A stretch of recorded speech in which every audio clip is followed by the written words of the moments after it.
Assalamualaikum warahmatullahi wabarakatuh. Selamat pagi adik-adik semuanya. Pada pertemuan kali ini saya akan menjelaskan mengenai pemodelan dan beban kerja. Nah, ini materi untuk pertemuan ke-5 dan ke-6. Yang pertama itu adalah model sistem. Nah, dalam suatu model sistem itu setiap pengukuran itu membutuhkan suatu model yang dapat digunakan sebagai aplikasi yang nantinya itu akan dievaluasi. Di mana model itu sendiri adalah suatu abstraksi atau penyederhanaan dari suatu realita yang ada.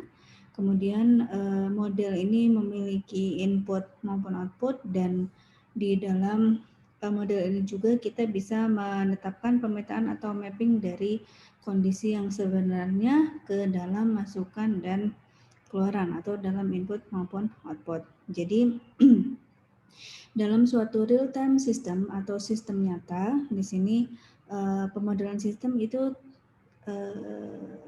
pokoknya terdiri dari input, kemudian proses. Nah, prosesnya di sini itu kita buatkan dalam suatu pemodelan, di mana pemodelannya itu kita buatkan parameter-parameter apa saja yang nanti akan kita gunakan dalam proses pengukurannya, sehingga kita nanti akan mendapatkan suatu nilai keluaran. Nah, dari nilai keluaran ini akan kita bandingkan dengan suatu nilai tertentu yang dijadikan sebagai suatu standar pengukuran, sehingga apakah model yang kita gunakan ini sudah sesuai atau belum untuk analisis dari suatu sistem.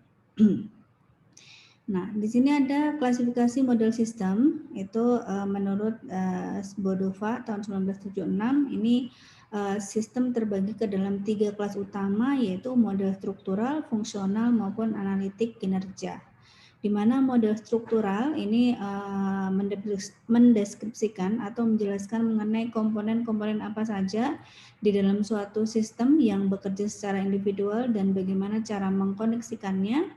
Kemudian model ini nantinya itu akan menghasilkan suatu antarmuka atau interface yang sangat berguna dalam menjembatani atau menghubungkan antara sistem nyata dengan banyak model yang digunakan gitu.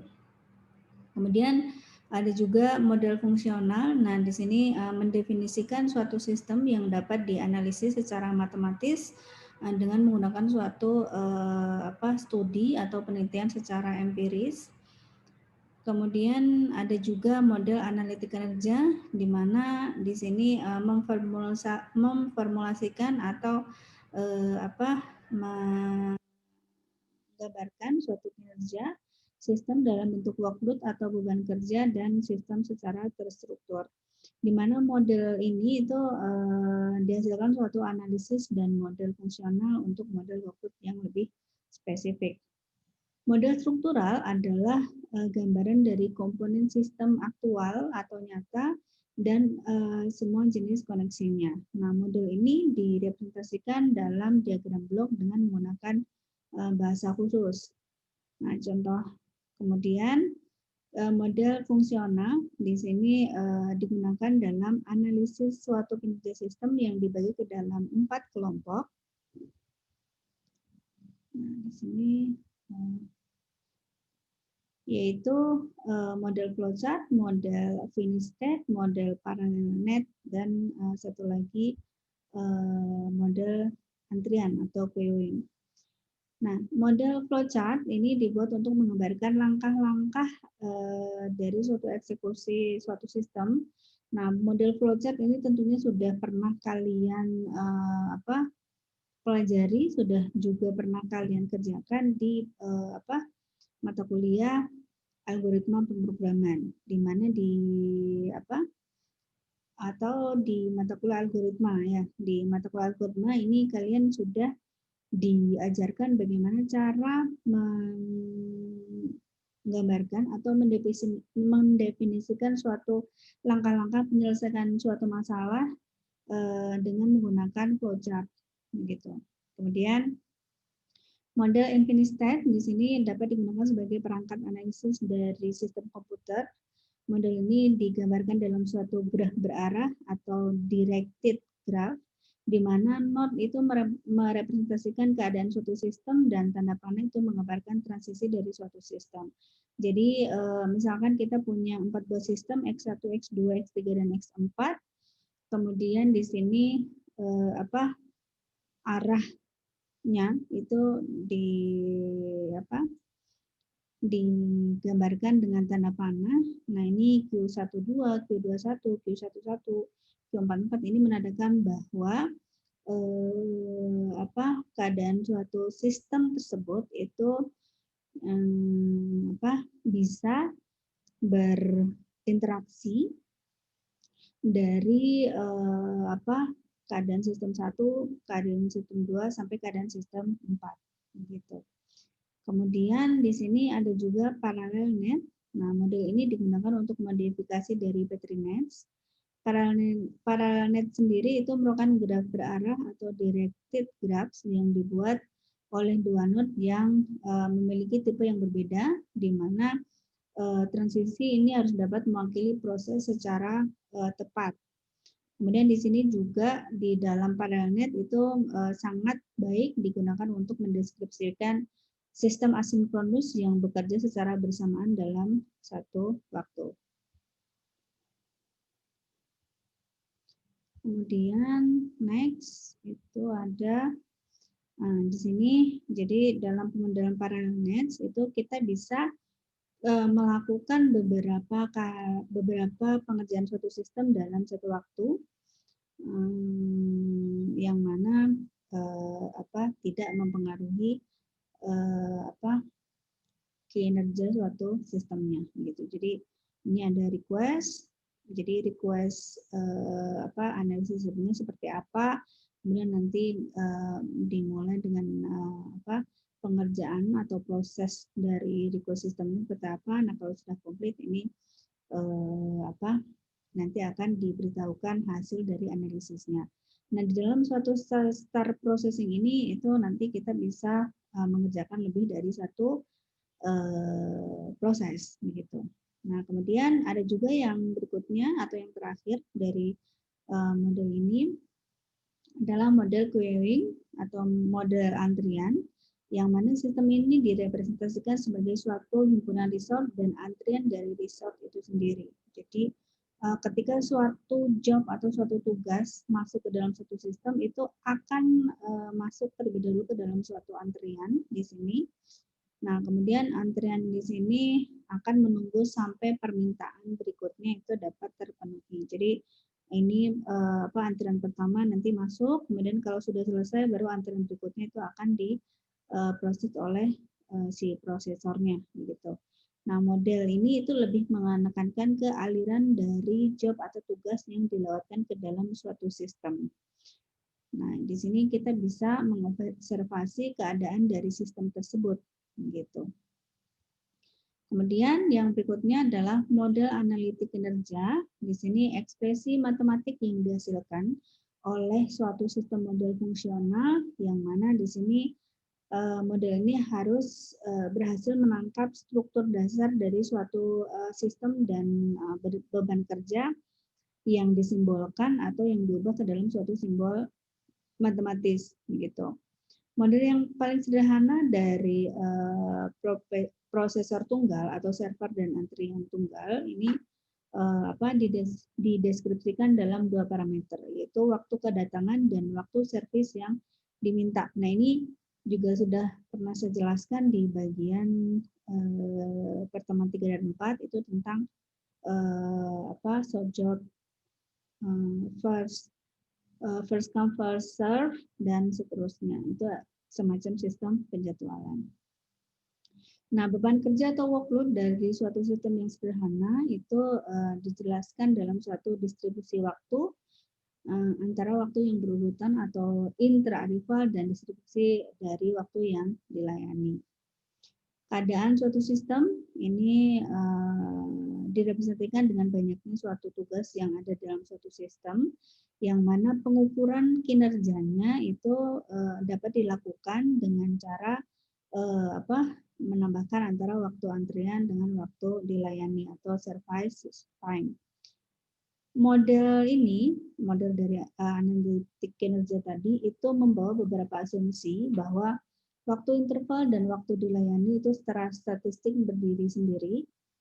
Kemudian waktu interarrival secara statistik juga berdiri sendiri. Semua waktu interarrival itu harus didistribusikan ke dalam suatu sistem, dalam suatu pengukurannya. Kemudian service times ini untuk permintaan yang berturut-turut itu secara statistik juga harus dikerjakan secara sendiri. Nah, semua waktu yang dilayani itu harus didistribusikan secara adil dalam suatu pengukuran kinerja sistem, sehingga alokasi waktunya itu lebih tepat dan efisien, serta menghasilkan suatu hasil yang lebih efektif.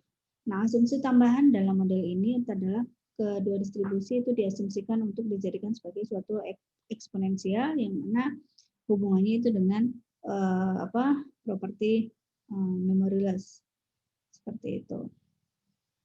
Kemudian untuk model empiris kinerja sendiri ini dihasilkan dengan cara analisis data empiris dengan suatu nilai matematika, di mana ini disusun dengan menggunakan suatu pengukuran kinerja yang dinotasikan dengan P, dan observasi karakteristik workload atau karakteristik dari beban kerja itu dinotasikan dengan W.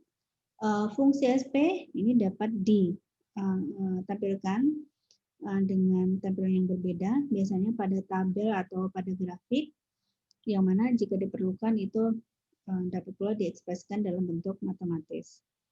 Nah, ini model empiris ini terbagi dalam model regresi dan model profile. Nah, untuk model regresi ini model kinerjanya biasanya diasumsikan secara linear dalam bentuk PI. Tadi PI itu kan pengukuran kinerja, kemudian sama dengan A0 plus jumlah dari AIJ ZC dari workload yang pertama sampai yang ke N. Di mana PI itu pengukuran kinerja utama, tadi variabel independen termasuk karakteristik dari workload itu adalah Z, karakteristik sistem atau pengukuran kinerja internalnya. Nah, untuk bagian tertentu atau tujuan tertentu itu model ini cukup memadai. Nah, 0 ini kan merupakan indeks awal dari pengukuran kinerja utamanya. Oke. Kemudian yang berikutnya, dalam proses evaluasi dengan menggunakan model regresi itu terdiri dari 3 urutan, yang mana karakteristik atau sifat-sifat dari beban kerja ini itu dan kinerja sistem itu diukur sebelum dan sesudah dimodifikasinya dalam suatu sistem. Kemudian teknik analisis regresi itu digunakan untuk model kinerja. Model ini juga digunakan untuk mengestimasi atau memprediksikan tingkatan perubahan dalam suatu kinerja pada dua buah sistem yang dimodifikasi, gitu.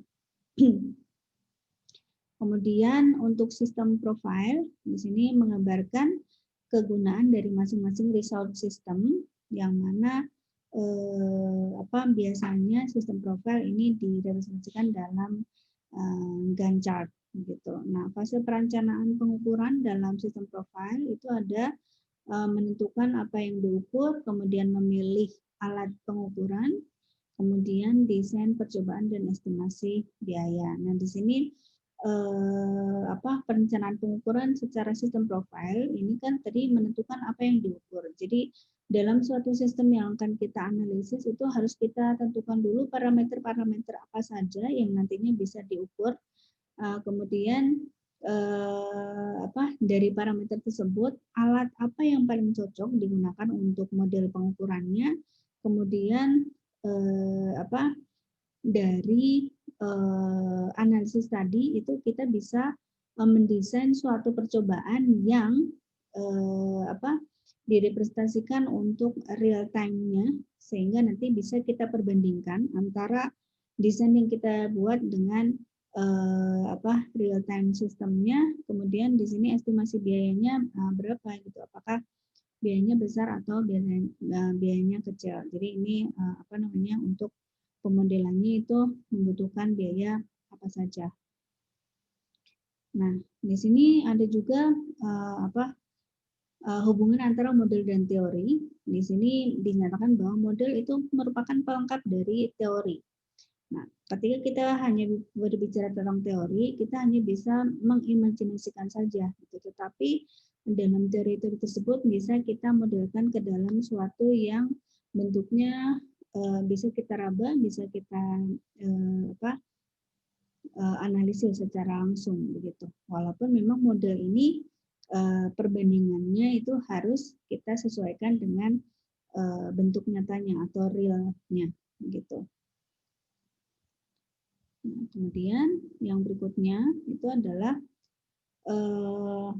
dalam level ketepatan pengukuran dalam suatu analisis itu tentunya pasti ada, tapi di sini yang harus kita tekankan adalah tingkat error yang kita hasilkan itu diharapkan menghasilkan suatu tingkat error yang masih bisa ditolerir, ya tentunya tadi dengan mempertimbangkan hal-hal yang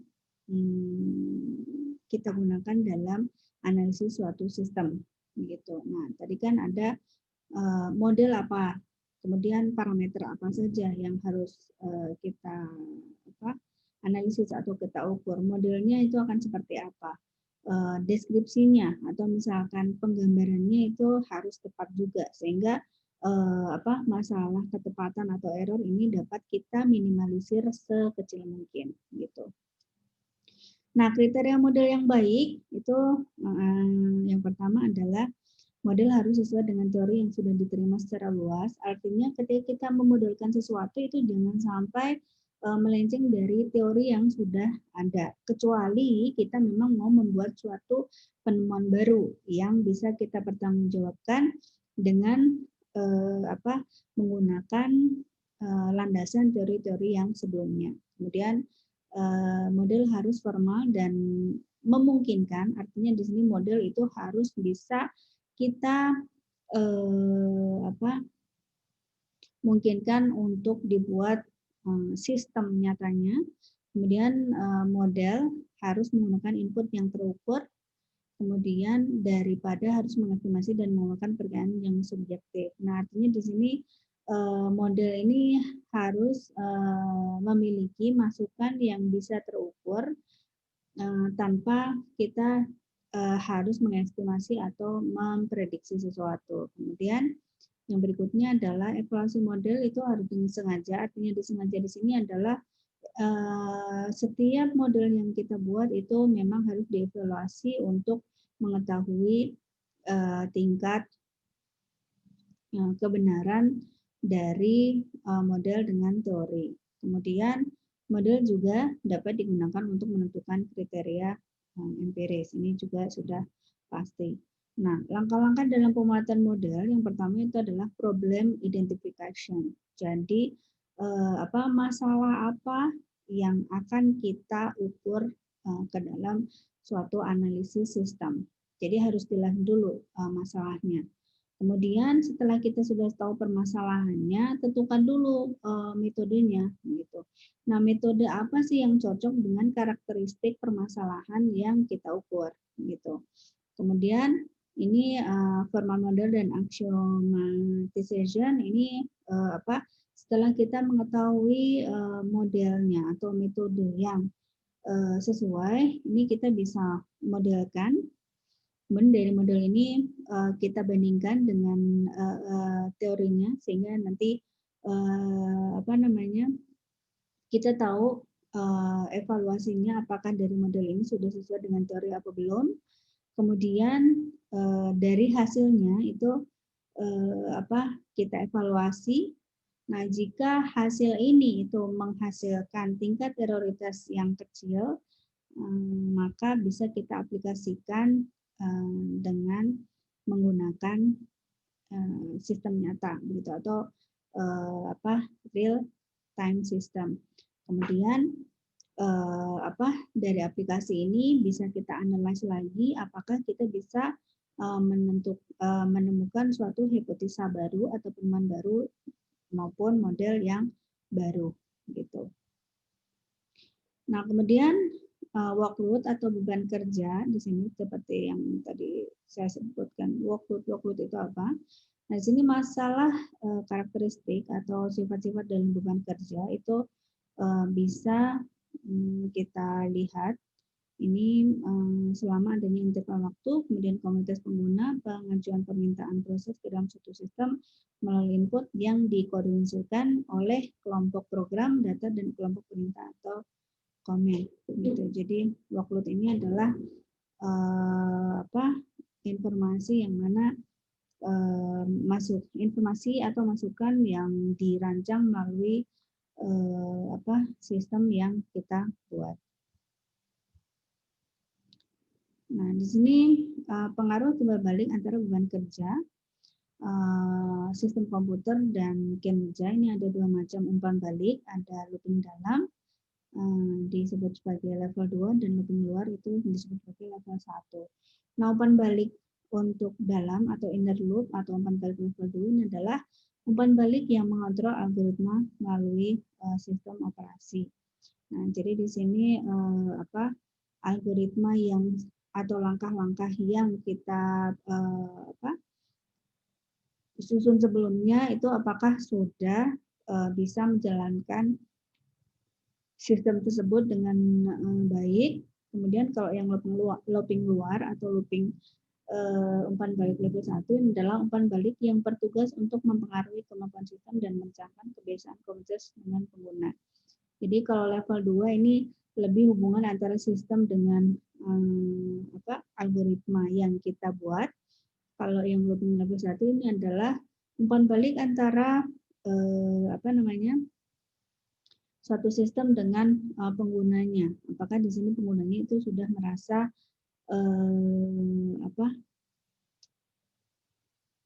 memiliki atau menghasilkan sistem yang diinginkan gitu.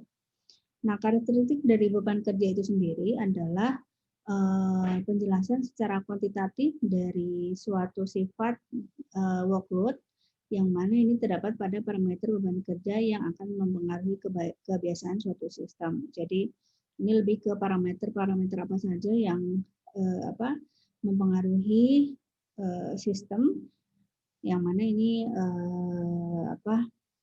biasanya semakin banyak parameter yang kita masukkan itu beban kerjanya itu juga akan semakin banyak. Kemudian cara merepresentasikan model kinerja itu ada beberapa. Nah, di sini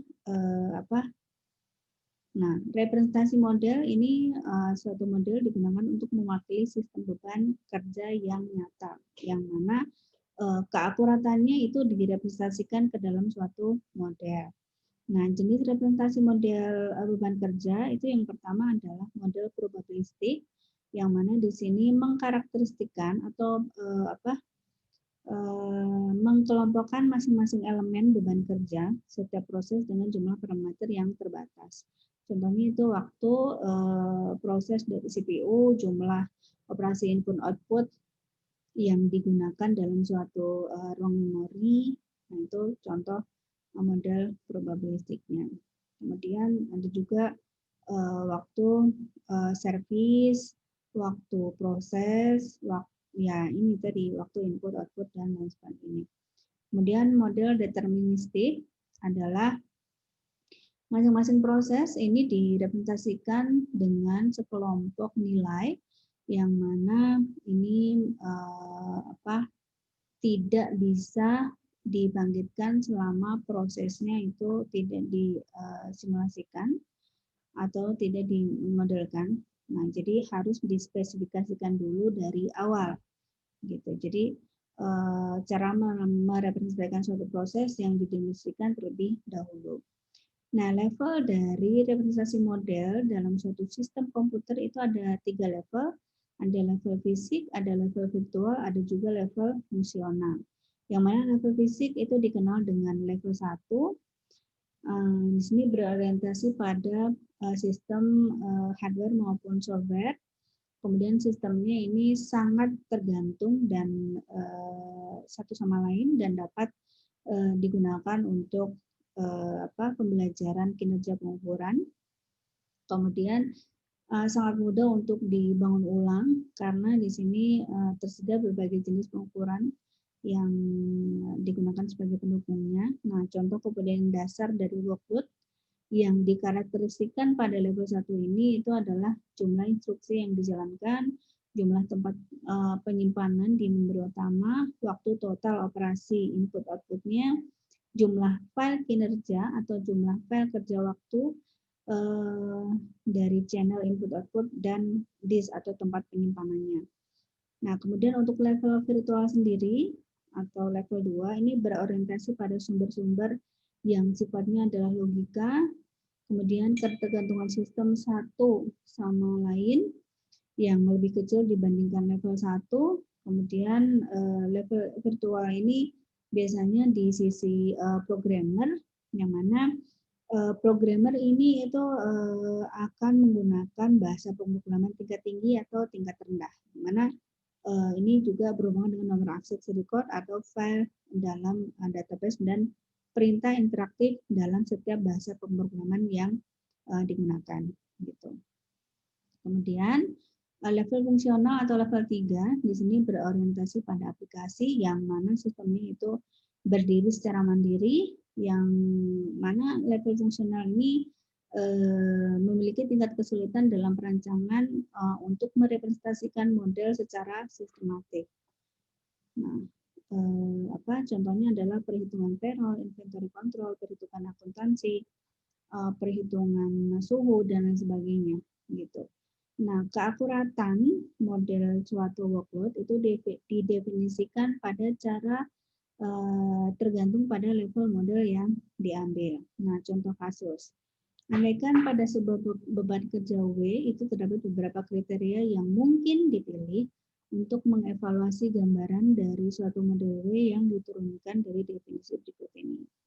W adalah sebuah gambaran model dari W jika permintaan sumber fisiknya itu memiliki proporsi yang sama dengan W yang ada. Ini berarti lebih ke fisik. Kemudian W juga merupakan sebuah gambaran model dari W jika permintaan sumber fisiknya memiliki rata-rata yang sama.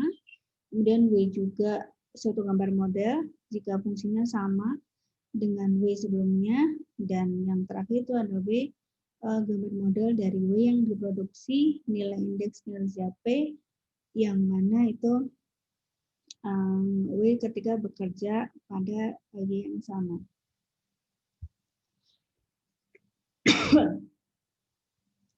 Nah, pengujian beban kerjanya itu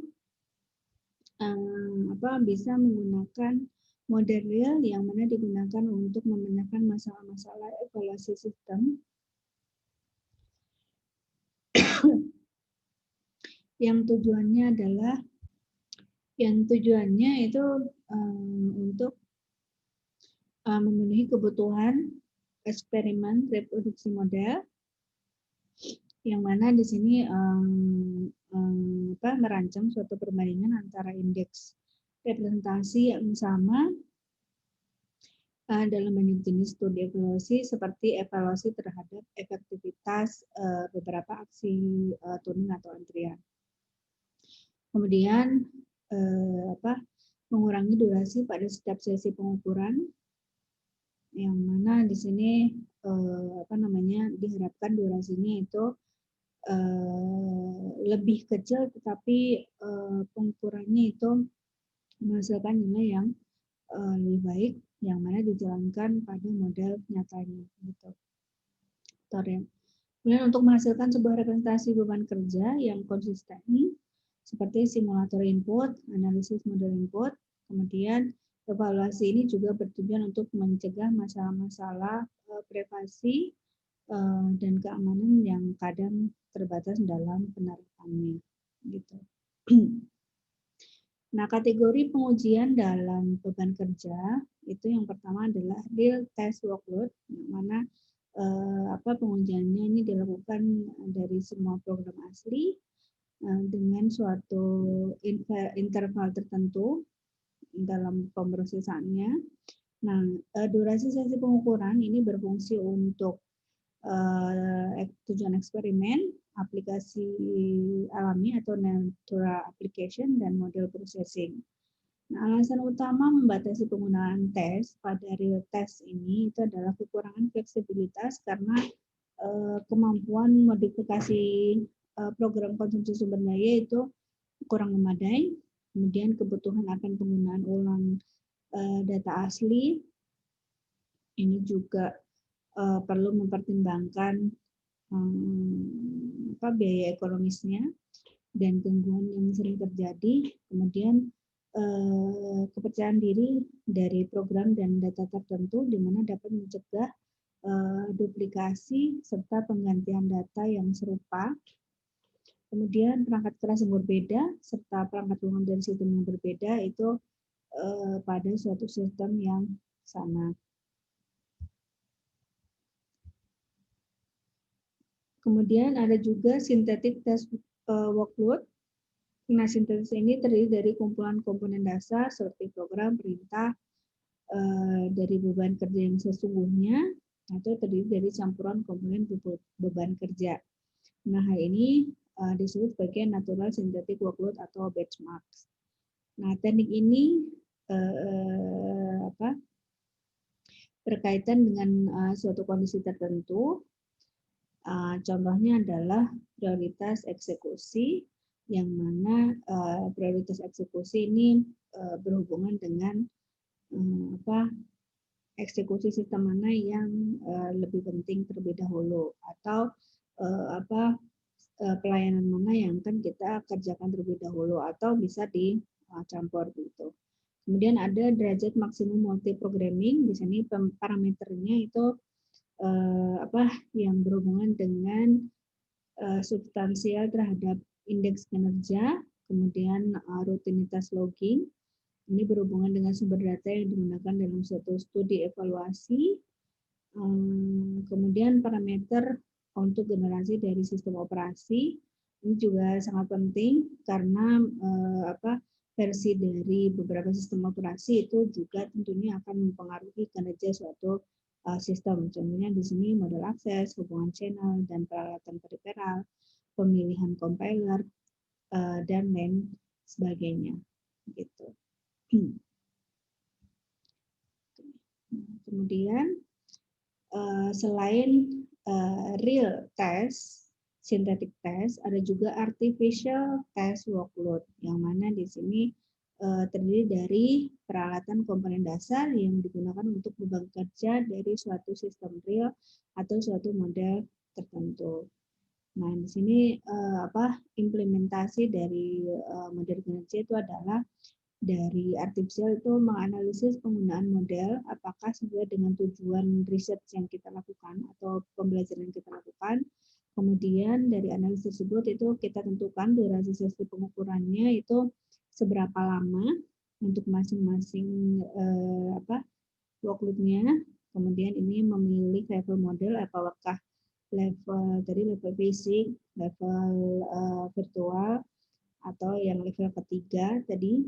Kemudian memilih komponen dasar beban kerjanya seperti apa. Kemudian menentukan ketersediaan data yang dibutuhkan dalam analisisnya.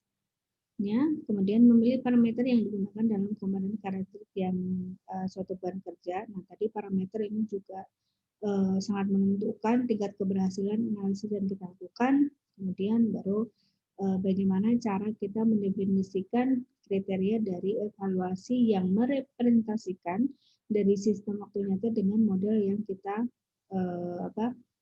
gunakan, gitu. Kemudian yang berikutnya, nah ini ilustrasi dan implementasi dari eksekusi model beban kerja dari fase formulasi, konstruksi maupun validasi. Ini tadi pemilihan model, sesi pengukurannya apa, level modelnya, tadi kriteria untuk evaluasi seperti apa. Kemudian Di sini ada seleksi metode, kemudian ada seleksi atau membuat aplikasi. Nah, konstruksi ini berarti dari formulasi ini kita bangun sistemnya, sehingga nanti dari sistem tersebut yang sudah kita buat modelnya itu kita eksekusi dan kita bandingkan. Gitu. Nah, dari pembandingannya ini apakah model yang kita buat ini sudah valid atau belum, atau sudah sesuai dengan sistem nyata dalam kinerjanya, gitu. Nah, kemudian beban kerja ini dapat juga terdiri dari satu set komponen, baik itu program, langkah program, juga bisa juga ini monolitik, gabungan dari suatu instruksi tertentu. Nah, implementasi model beban kerja ini dapat dilakukan dalam 3 tahapan, yaitu tahapan formulasi, tadi konstruksi dan validasi. Nah, ini tahapan formulasi ini tadi harus menentukan bagaimana pengambilan keputusan untuk tujuan penggunaan model, sesi pengukuran, tingkatan model seperti apa, atau level model, jadi level 1, 2, 3, kemudian komponen dasar beban kinerjanya, parameter apa yang digunakan, kemudian evaluasi apa yang nanti akan kita kerjakan. Setelah itu baru proses membangun atau tahapan membangun. Di sini terbatas dalam beberapa desain CPU di sini. Jadi dalam konstruksi ini operasi fundamentalnya ada 4, yaitu menganalisis parameter yang tadi sudah kita tentukan, pengambilan nilai, kemudian menyeleksi metode, dan melakukan pembangunan ulang atau rekonstruksi antara parameter dengan model. Nah, bagian validasi ini seperti sudah saya jelaskan bahwa kita eksekusi modelnya, kemudian apakah sudah sesuai dengan sistem nyatanya, gitu. Nah, implementasi dari model beban kinerja itu merupakan suatu transformasi nilai dari suatu komponen model ke dalam suatu model yang lain yang dapat dieksekusi atau executable komponen. Executable komponen dari model workload sendiri itu ada komponen real yang mana merupakan ekstraksi dari workload yang menjadi model di mana nilai parameter itu semakin dekat dengan ciri atau sifat dari yang dipresentasikan, yang disebut dengan benchmarks. Kemudian komponen non-parametric atau kernel, ini komponen yang kriterianya itu sama dengan nyatanya atau kenyataannya. Kemudian komponen parametrik atau sintetik ini untuk implementasi pada jangkauan luas untuk representasi komponennya. Yang terakhir adalah perkiraan atau estimasi model kinerja untuk perencanaan suatu kapasitas. Tujuan utamanya itu adalah menentukan pecahan atau fraction jumlah dari suatu kegunaan kapasitas dalam suatu sistem workload. Kegunaan perencanaan dari kapasitas sendiri itu adalah kita dapat memprediksi, memforecasting atau mengestimasikan sejumlah kapasitas yang akan dibutuhkan untuk suatu proses workload lebih lanjut dengan suatu level yang nantinya dibutuhkan. Sistem kapasitas sendiri itu adalah jumlah maksimum kinerja sistem yang dilakukan pada satuan waktu yang diberikan oleh workload, kemudian fungsi sifat sumber individu yang memiliki sifat keterhubungan dan jalan yang akan digunakan, yang mana ini identik dengan nilai teoritis dalam suatu maksimal kerja sistem. Sedangkan kapasitas sumber itu adalah maksimal rata-rata di mana suatu proses itu dibutuhkan. Aktivitas dalam pelaksanaan kapasitas itu adalah pengukuran serta analisis, serta konfigurasi sistem, mendefinisikan layanan instalasi, kemudian perencanaannya, kemudian laporan dalam bentuk hasil kategori person yang rumit. Gitu. Nah, ini demikianlah untuk yang model pengukuran tadi. Dari model pengukuran, kemudian model workload, level 1, level 2, level 3, kemudian tadi juga ada implementasi model, itu juga saya jelaskan di sini. Nah, jika ada pertanyaan, nanti silahkan dimasukkan ke grup WA dan kita bahas bersama-sama. Untuk tugasnya di pertemuan 3 dan 4 itu silakan dikerjakan dengan baik. Terima kasih. Selamat pagi. Wassalamualaikum warahmatullahi wabarakatuh.